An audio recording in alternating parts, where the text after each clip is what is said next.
अस्सलाम वालेकुम व्यूअर्स। तो आज की वीडियो में मैं डाइटिंग के मतलब वीडियो है जिसमें आप जो हम मिस्टेक करते हैं उनके बारे में आपको बताऊंगा।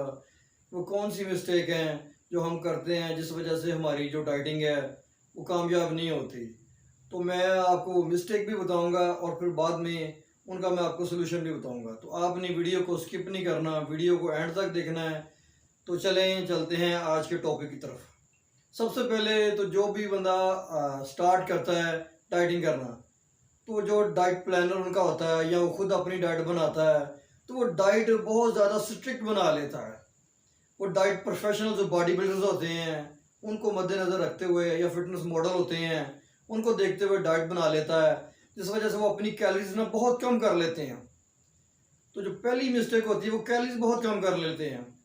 जब कैलोरीज बहुत ज़्यादा कम हो जाती हैं तो कुछ दिन तो हमारी बॉडी जो है वो उसको बर्दाश्त करती रहती है, वो हमारी फैट भी लूज़ होती रहती है और साथ साथ हमें पॉजिटिव जो है रिजल्ट मिलता रहता है। लेकिन कुछ दिनों के बाद फिर जो हमारी बॉडी होती है वो उसकी बर्दाश्त से बाहर हो जाता है। तो फिर आपने देखा होगा कि चक्कर आना शुरू हो जाते हैं, वीकनेस हो जाती है, बंदों के अंदर चिड़चिड़ापन पैदा हो जाता है, लड़ना शुरू कर देते हैं। ठीक है, तो ये इसी वजह से होता है कि हमने अपनी कैलोरीज बहुत ज़्यादा लो कर ली होती हैं, हमारी बॉडी उसकी आदी नहीं होती। तो इस गलती का सलूशन ये है कि हमने अपनी जब भी डाइटिंग करनी है तो हमने पहले ही बहुत हार्ड लेवल पे नहीं चले जाना, हमने स्लोली लेवल को हार्ड करना है। तो उसका तरीकाकार ये है कि हम स्टार्ट में बिल्कुल जो है अपनी नॉर्मल जो है चीज़ें हैं वही यूज़ करें। हम सिर्फ शुगर है उसको अपनी डाइट में से बाहर निकाल दें, जो फास्ट फूड है, जंक फूड है, हम उसको छोड़ दें और बिल्कुल नॉर्मल जो हमारी सिंपल डाइट है उसको लें। जिस डाइट में हमारे फैट होती है हम उसको बाहर निकाल दें। सिर्फ ये 3 चीज़ें आपने करनी है कि आपने शुगर, चीनी छोड़ देनी है, जैसे बोतल है चीनी से बनी स्वीट्स वगैरह ये आपने छोड़ देनी है, कैंडीज है, चॉकलेट्स है, इनको नहीं आपने खाना। दूसरा, आपने जंक फूड है, जो फ्राइज चीज़ें हैं, बेकरी आइटम्स हैं, मैदे से बनी हुई चीज़ें हैं या जिनमें बहुत ज़्यादा घी होता है, ऑयल होता है, फ्राई होती हैं, आपने वो छोड़ देनी है। आपने सिर्फ सिंपल अपनी डाइट लेनी है। जो आप अपने घर में सालन यूज़ करते हैं उसको बिल्कुल कम घी में बनाना है और उससे आपने यूज़ करना है। बेहतर ये होगा कि आप ऑलिव ऑयल का इस्तेमाल कर लें। जब आप इसके ऊपर स्ट्रिक्ट हो जाएंगे, जब आप ये फील करेंगे कि आपने ये वाला जो लेवल है वो आपने कंप्लीट कर लिया है, तो फिर हम नेक्स्ट लेवल के ऊपर जाएंगे। जब इस तरह करेंगे तो फिर हमारी बॉडी, क्योंकि पहले एक लेवल की आदी हो जाएगी, तो फिर हमें वो मसले मसाइल नहीं बनेंगे और हम अपनी डाइटिंग के ऊपर बने रहेंगे। जो दूसरी चीज़ होती है कि हमें दूसरी जो मिस्टेक हम करते हैं वो ये है कि हमें कैलोरीज का पता नहीं होता, हम अपनी कैलोरीज काउंट नहीं करते। हमें ये नहीं पता होता कि हमारी जॉब की नेचर किस तरह की है, हम कितनी कैलोरीज डेली बर्न कर रहे हैं और कितनी इनटेक कर रहे हैं, हमें यही नहीं पता होता। जब हमें ये नहीं पता होगा तो फिर हम किस तरह कामयाब होंगे। जब हम अपनी कैलोरीज की इनटेक जो है उसको कम रखेंगे और बर्न ज़्यादा करेंगे तो फिर हमारी जो डाइटिंग है उसमें हम कामयाब होंगे। तो ये जो दूसरी मिस्टेक है वो ये हम करते हैं कि हमें अपनी कैलोरीज का ही पता नहीं होता। तो दूसरा इसका सलूशन ये है कि आप गूगल के ऊपर जाएं, वहाँ पे जाके आप अपनी कैलोरीज इनटेक कैलकुलेटर होता है एक, आप उसको डाउनलोड कर लें। उसमें वो आपसे रिक्वायरमेंट पूछेगा, आपकी हाइट, उसमें वो आपसे आपकी रिक्वायरमेंट पूछेगा, आपकी हाइट, वेट, एज, जॉब की नेचर, आप उसमें इनपुट करेंगे तो आपको कैलोरीज दे देगा कि आपको इतनी कैलोरीज रिक्वायर हैं अपनी बॉडी को मेंटेन रखने के लिए। ये भी बता देगा कि इतनी कैलोरीज आप लेंगे तो आपका बॉडी फैट वो लूज़ होगा, इतना लूज़ होगा, उतनी गेन होगा। तो उससे आपका मसला हल हो जाएगा, आप उस हिसाब से फिर अपनी कैलोरीज को इनटेक कर सकते हैं। जो तीसरी हमारी गलती होती है कि हम अंदाजे के साथ ही अपना फूड लेना शुरू कर देते हैं डाइटिंग के अंदर। नहीं, हमने अंदाजे के साथ नहीं चलना, हमने एक फूड स्केल लेके आना है जिसके ऊपर हमें पता हो कि यार हम चावल ले रहे हैं 100 ग्राम तो इसमें इतनी कैलोरीज है। जब हम अंदाजे के साथ लेंगे ना तो हमें पता नहीं चलेगा कि हमने 100 ग्राम लिए हैं या उससे ज़्यादा लिए हैं या कम लिए हैं। तो आपने एक एक्यूरेट फिगर लेना है, उसके लिए ज़रूरी है कि आप स्केल लेके आएँ। जब आप स्केल लेके आएंगे तो फिर आपकी जो कैलोरीज की इनटेक होगी उसमें एक एक्यूरेसी होगी। एक्यूरेसी होगी तो फिर कम ज़्यादा नहीं होगा, तो उसके फिर आपको रिजल्ट भी बेहतरीन मिलेंगे और आपकी जो डाइटिंग है वो एक आपको अचीवमेंट नज़र आएगी अपनी बॉडी के अंदर, तो फिर आप अपनी डाइटिंग के साथ बने रहेंगे। जो दूसरी होती है मिस्टेक, तीसरी मिस्टेक जो है कि हम अपनी जो कैलोरीज लेवल होता है ना उसको बहुत ज़्यादा ड्रॉप कर लेते हैं। जैसे हमने स्टार्ट की तो एक्साइटमेंट में हम क्या करते हैं कि कार बिल्कुल ही बंद कर दिए। सुबह को थोड़ा सा हमने नाश्ता कर लिया, एक एप्पल ले लिया, साथ में ग्रीन टी ले ली, दोपहर में सैलड खा लिया, रात में जूसेस ले लिए, तो हमें पता ही नहीं है कि कार्ब कितने लिए हैं, प्रोटीन लिए कि नहीं लिए, बस हम चलते जा रहे हैं। इस तरह जो आपकी बॉडी है वो कैलोरीज डिफिसिट में चली जाएगी।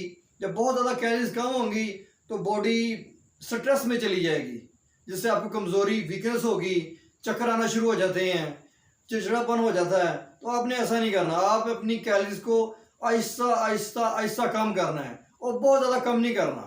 जो आपकी डेली की इनटेक कैलोरीज हैं अगर वो 2000 हैं तो आपने उसमें से 500 से ज़्यादा कम नहीं करनी। जो आपकी फैट आपकी बॉडी के ऊपर आई है वो एकदम से कम नहीं हो जाएगी, उसको कम होने में टाइम लगेगा। तो आपने ये बात अपने माइंड में रखनी है। ये नहीं है कि आप एक कैलोरीज बहुत ज़्यादा कम कर देंगे या बहुत ज़्यादा बर्न करेंगे तो आपकी जो है डाइटिंग बहुत जल्दी आप स्लिम और स्मार्ट हो जाएंगे।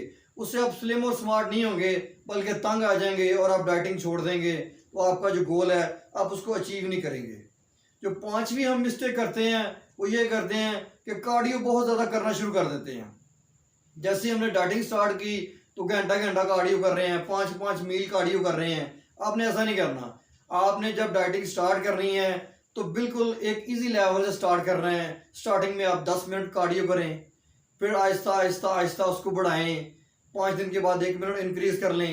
जब आप उसको आहिस्ता आहिस्ता इंक्रीज करेंगे तो फिर जो आपकी बॉडी है वो इसकी यूज टू हो जाएगी। जब बॉडी यूज टू होगी तो फिर आपको कोई प्रॉब्लम नहीं बनेगा और आपकी जो रूटीन है वो बिल्कुल परफेक्ट रहेगी और आपको उसके अपनी कामयाबी की तरफ आप गामजन रहेंगे। आपकी डाइटिंग भी जारी रहेगी, आप उससे तंग नहीं आएंगे, आप उससे फेड अप नहीं होंगे। जो छठी मिस्टेक करते हैं कि हमें पता ही नहीं होता कि हमने कितनी कैलोरीज इनटेक करनी है, कितनी कैलोरीज हमने लेनी है। बस डाइटिंग स्टार्ट कर दी, पता ही नहीं है कि हमारा बॉडी वेट क्या है और कितनी हमने कैलोरीज लेनी है, कितनी उसको ज़रूरत है। तो उसके लिए आप गूगल पे जाएं, वहाँ पे जाकर आपको पता चल जाएगा कि किस में कितनी कैलोरीज हैं और कितनी कैलोरीज हमने लेनी है। जो एक और मिस्टेक होती है वो डाइटिंग में हमें पता ही नहीं होता कि किस फूड में कितनी कैलोरीज है। सारा दिन हमने कुछ नहीं खाया, भूखे रहे हैं और रात को एक पिज़्ज़े का स्लाइस खा लिया, एक समोसा खा लिया, तो जो हमने 2000 कैलोरीज सारा दिन रोक के रखी थी हमने 3000 कैलोरीज ले ली। तो उसका हमें फ़ायदा नहीं, उल्टा नुकसान हुआ और हमने सोचना कि यार मैंने बड़ी डाइटिंग की है, पूरा दिन मैंने कुछ नहीं खाया। तो इसलिए आपको ये भी पता होना चाहिए किस चीज़ में कितनी कैलोरीज हैं, कौन से फूड में कितनी कैलोरीज हैं। ये जानने के लिए सिंपली आप जाएं, गूगल के ऊपर जाएं, जो भी चीज़ आप खा रहे हैं, राइस खा रहे हैं, जो भी चीज़ खा रहे हैं, आप उसके ऊपर लिखें कि कैलोरीज इन बॉयल राइस। वो आपको शो कर देगा कितनी कैलोरीज हैं, इसमें कितनी फैट है, कितने कार्ब्स हैं और कितने प्रोटीन हैं। जो भी चीज़ आप खाएं आपको पता होना चाहिए कि उसमें कितनी कैलोरीज हैं। उस हिसाब से आपको अपनी कैलोरीज काउंट करने में आसानी होगी और कोई मसला नहीं होगा। जब तक आपको अपनी चीज़ों की कैलोरीज का ही पता नहीं होगा तब तक आप किस तरह कामयाब हो सकते हैं। तो आप सबसे पहले जो बेसिक रूल है कि आप बिल्कुल एक इजी लेवल पे स्टार्ट करें, अपने छोटे छोटे टारगेट सेट करें और उनको अचीव करते जाएं। जब आप छोटे छोटे अपने टारगेट रखेंगे, अचीव करेंगे, तो फिर उससे आप हेल्थी भी रहेंगे, आपकी बॉडी भी हाइड्रेटेड रहेगी और आपकी बॉडी स्ट्रेस में नहीं जाएगी। जब आपकी बॉडी स्ट्रेस में चली जाएगी तो बॉडी फिर जो है वो फैट लूज करने की बजाय उल्टा रजिस्ट करना शुरू कर देती है, वो फैट प्रोड्यूस करना शुरू कर देती है। ये ऐसे ही है सिंपली, जैसे कोई भी जो बंदा जॉब कर रहा है, जब शुरू स्टार्ट में उसके पास पैसे आते हैं, जॉब की पे आती है, तो वो कई ऐसी चीज़ें भी खरीद लेता है जिसकी उसको ज़रूरत नहीं होती क्योंकि उसके पास पैसे ज़्यादा होते हैं। लेकिन जब महीने का एंड होता है तो एंड पे जाके वो सिर्फ वही चीज़ें खरीदता है या वही पैसे खर्च करता है जो उसके लिए बहुत ज़रूरी होता है, जो उसकी मजबूरी होती है। तो यही जो है हमारी बॉडी की हालत है। जब उसके पास ज़्यादा फैट होगी तो वो तो पहले शुरू स्टार्ट में उसको बड़ी स्पीड से बर्न करेगी, लेकिन जब फैट कम होना शुरू हो जाएगी, मसल मैस ज़्यादा होगा, तो फिर वो फैट को रोकना शुरू कर देगी क्योंकि पीछे से तो फैट नहीं मिल रही, कैलोरीज पहले बहुत कम है, तो वो फैट को रोक लेगी और जो हमारा मसल मैस है उसको उड़ाना शुरू कर देगी। आपने देखा होगा जो डाइटिंग कर रहे होंगे उनका मुंह पतला सा हो जाता है, बिल्कुल कमज़ोर हो जाते हैं। इससे आपको फ़ायदा नहीं होगा, इससे आपको उल्टा नुकसान होगा। तो आपने तो अपने फ़ायदे के लिए भूख बर्दाश्त करनी है या टेस्टलेस चीज़ें खानी, तो इसलिए आप ये कोशिश करें कि आप प्रॉपर तरीके के साथ डाइटिंग करें। जब प्रॉपर डाइटिंग करेंगे आपकी बॉडी भी स्ट्रेस में नहीं आएगी और आपको उसका फ़ायदा भी होगा। तो आप ये जो मिस्टेक हैं इनको अवॉइड करें, तो फिर आप देखिएगा कि आपको इसके कितने बेहतरीन रिजल्ट मिलते हैं। अल्लाह पाक आपका और मेरा हामी नासर हो और आपको कामयाबी अता करे।